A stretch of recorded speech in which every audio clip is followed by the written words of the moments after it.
আসসালামু আলাইকুম। আমার কিছু কথা হচ্ছে দানশীল ব্যক্তিদের নিয়ে। আমাদের দেশে কিছু দানশীল ব্যক্তি আছে যারা শীতকালে কম্বল বিতরণ করেন। গরম গরমকালে তাদের খবর থাকে না, কারণ শীতকালে যারা কম্বল বিতরণ করেন তারা অল্প কিছু টাকা দিয়ে কম্বল কিনেন, অনেক কিনে বিতরণ করেন এবং সমাজে তারা দানশীল ব্যক্তি হিসেবে পরিচিত হন। তাহলে গরমকালে কেন আপনারা এসি বিতরণ করেন না? এসি কিনতে টাকা বেশি লাগবে তাই?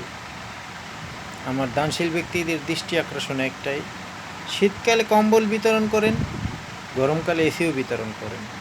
যেমন রাস্তায় শরবত খাওয়ান, যদি 1 গ্লাস শরবত খাওয়ান হয়তো পরকালে আপনি 70 গ্লাস শরবত পাবেন। একটা এসি দান করেন, একটা এসির জন্য 70টা এসি পাবেন। এটাই আমার প্রশ্ন। আশা করি সবাই ভিডিওটা শেয়ার করবেন।